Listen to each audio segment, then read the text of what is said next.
Video میں آپ کو ایزی وے میں ایگزامپل کے ساتھ ہافسٹیڈ کلچر ماڈل، جس کو ہم ہافسٹیڈ کلچرل ڈیمینشن تھیوری بھی کہتے ہیں، سمجھاؤں گا. ہافسٹیڈ کیا تھا؟ ایک پرسن تھا، بہت اچھا ریسرچر تھا، بہت اچھا سوشل سائیکالوجسٹ تھا. آئی بی ایم کی کمپنی نے، جو انٹرنیشنل کمپنی ہے، اس میں اس نے جاب بھی کی ہوئی تھی اور یونیورسٹیز میں ایز اے پروفیسر کام بھی کیا ہوا تھا. اس نے یہ جو کلچرل تھیوری تھی یہ دی کافی محنت کے بعد. اس نے 40-50 سے زیادہ ملکوں میں جا کر ان کے کلچر کو سمجھا، 1000 سے زیادہ انٹرویو کنڈکٹ کیے، 10 سال ریسرچ کی اور اس کے بعد یہ تھیوری دی، یہ کلچرل ڈیمینشن تھیوری دی. ابھی یہ تھیوری ہے کیا اور اس کا بینیفٹ کیا ہے؟ آپ کو پتا ہے اگر کسی بھی دوسرے ملک میں جائیں، بزنس سٹارٹ کریں تو ان کا کلچر مختلف ہوتا ہے، تو ادھر بزنس کرنا مشکل ہوتا ہے. تو اس نے یہ جو کلچرل تھیوری دی، اس نے کہا یہ 5 چیزیں اگر آپ سمجھ لیں کسی بھی ملک کی تو آپ اس کے کلچر کو ایزیلی سمجھ سکتے ہیں، اور جب آپ کلچر کو سمجھ سکیں گے تو آٹومیٹک آپ بزنس بھی آرام سے ادھر کر سکتے ہیں، آپ کا بزنس بھی سکسیسفل ہو سکتا ہے. تو کیا 5 چیزیں تھیں؟ 1 بائی 1 کر کے ان کے کنسیپٹ کو سمجھتے ہیں. سب سے پہلے آ جاتا ہے پاور ڈسٹینس.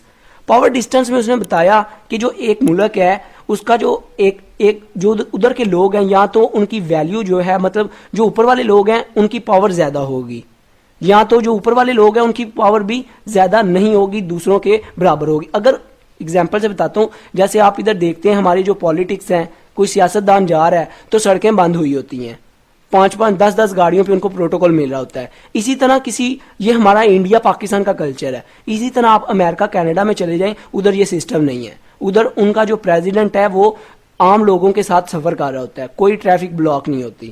تو یہ کیا پاور ڈسٹینس ہے. ابھی یورپ میں جو ہے نا، اپنے جو ٹیچر ہیں اس کو سر نہیں کہتے، اس کو اس کے نام سے پکارتے ہیں. جیسے آپ فار ایگزامپل لے لیں، کوئی رام ہے تو سر رام نہیں کہیں گے، اس کو کہیں گے رام، مسٹر رام. تو یہ کیا ہے؟ ایک پاور ڈسٹینس ہے. یورپ میں یہ چیز ڈیفرنٹ ہے، ادھر ایکویلٹی ہے، ادھر جو بڑے لیول والے لوگ ہیں ان کو بھی ایکول سمجھا جاتا ہے، یہ ان کا کلچر ہے. تو ادھر جن کے پاس کوئی بڑے گریڈ کا بندہ ہے، کوئی امپلائی ہے گورنمنٹ کا، وہ ایک قسم کا لوگوں کا نوکر ہے. گورنمنٹ کا جو امپلائی ہوتا ہے وہ لوگوں کا نوکر ہوتا ہے، پر جو لوگ ہیں وہ اس کو سر کہہ کے بلا رہے ہوتے ہیں. کوئی پولیس والا ہے، پولیس کیا ہے؟ لوگوں کی خدمت کرنی ہے لوگوں کی، تو وہ کیا ہے؟ نوکر ہے. تو پولیس والے گنڈا گردی کر رہے ہوتے ہیں پاکستان انڈیا میں. تو یہ دوسرے جو امریکہ کے کنٹری ہیں ادھر یہ کلچر نہیں ہے، ادھر ایکویلٹی ہے. اگر پولیس والا کسی کو غلط مارتا ہے یا کوئی غلط کیس کرتا ہے یا بغیر چلان کر دیتا ہے تو وہ کیس کر دے، اگر یہ چیز پروو ہو جائے تو اس کو فائن بھی ہوگا پولیس والے کو اور اس کو سزا بھی ہوگی. تو یہ کلچر کا ڈیفرنس آ جاتا ہے، پاور ڈسٹینس اس کو بولتے ہیں. آگے سیکنڈ پہ آ جاتا ہے انسرٹینٹی اوائیڈنس. انسرٹینٹی کا مطلب ہوتا ہے غیر یقینی، اور اوائیڈنس کا مطلب ہوتا ہے دور رہنا، بچنا. تو اس کے اندر ہافسٹیڈ جو تھے انہوں نے بولا کہ آپ کے جو کلچر کے لوگ ہیں وہ کتنا رسک لینا چاہتے ہیں یا وہ رسک سے کتنا دور رہتے ہیں، یا کوئی ایسی سچویشن آ جائے، کوئی سیلاب آ جائے، کوئی فائنینشیل کرائسس آ جائے، کوئی جنگ لگ جائے. ایک کنٹری جو ہوتا ہے نا اس کا بھی ڈیفرنٹ کلچر ہوتا ہے. پاکستان کا ڈیفرنٹ کلچر ہے، انڈیا کا ڈیفرنٹ کلچر ہے. تو پھر آپ کے جو کلچر کے لوگ ہیں وہ کیسے ریئیکٹ کریں گے اس سچویشن میں، کیسے اس کو ڈیل کریں گے، اس کو بھی ہم انسرٹینٹی اوائیڈنس کہتے ہیں. تھرڈ پہ آ جاتا ہے لانگ ٹرم اورینٹیشن.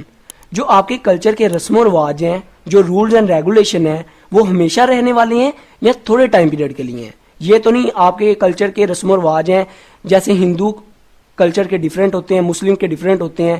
تو مسلم کہتے ہیں ہم نے نماز پڑھنی ہے، تو یہ نہیں 2 سال انہوں نے بس نماز پڑھی پھر کہا نہیں ہم نے نماز نہیں پڑھنی، یہ رسم و رواج ختم کر دی.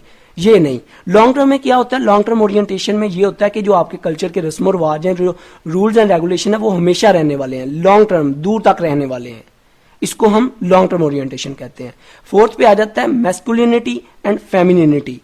میسکولینٹی میں یہ ہوتا ہے کہ صرف میل ہی کام کریں گے، جو بھی جاب وغیرہ جو بھی کام ہے وہ صرف میل کریں گے اس کلچر کے اندر.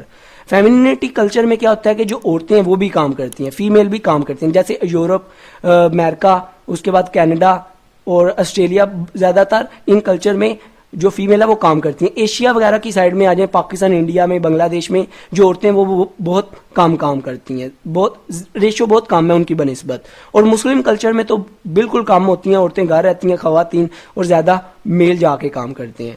ففتھ پہ آ جاتا ہے انڈیویجولزم اینڈ کولیکٹیوزم. انڈیویجولزم میں کیا ہوتا ہے کہ جو اکیلا پرسن ہے وہ کام کرتا ہے، اگر کوئی بزنس بھی کر رہا ہے وہ صرف اکیلا کرے گا، ساتھ دوسروں کو لے کے نہیں چلے گا، اپنی فیملی سے الگ رہتا ہے، گھر والوں کے ساتھ نہیں رہتا، اپنی بیوی کو لے گا، اس کے ساتھ صرف رہے گا. اور انڈیویجولیزم میں کیا ہوتا ہے کہ کنیکشن بہت کم ہوتے ہیں, ریلیشن بہت کم ہوتے ہیں, کیونکہ اکیلا رہ رہا ہوتا ہے اور بزنس بھی اتنا زیادہ گروتھ نہیں ہوتا. تو یہ بھی ایک کلچر ہوتا ہے. کافی ملکوں کا یہ کلچر ہے کہ اکیلا بزنس آنر ہے, سول پروپریٹرشپ ہوتی ہے, جو وہ اکیلا کام کر رہا ہے اور دوسروں کو ساتھ لے کے پسند نہیں کرتا, یا اکیلے میں رہنا پسند کرتا ہے. ڈفرینٹ کلچر ہے یہ بھی. اور کلیکٹیوزم کا مطلب یہ ہوتا ہے کہ مل کے کام کرنا, ساروں کو ساتھ لے کے چلنا, اور جو ساروں کو ساتھ لے کے چلتا ہے اس کا بزنس زیادہ گروتھ کرتا ہے, کیونکہ سارے مل کے کام کرتے ہیں, گول اچھے سے اچیو ہوتا ہے, پروفٹ بھی زیادہ ہوتا ہے, اور کنیکشن بھی بنتے ہیں, ریلیشن بھی بنتے ہیں, اور زیادہ خوشی رہتی ہے کلیکٹیوزم کے اندر. تو یہ کلچر تھے, یہ اس کا کانسیپٹ تھا. آئی ہوپ آپ کو سمجھ آ گیا ہوگا. ویڈیو اچھی لگی ہو تو سبسکرائب اور لائک کرنا مت بھولیے گا. اپنا بہت خیال رکھیے گا, دعاؤں میں یاد رکھیے گا. Good bye.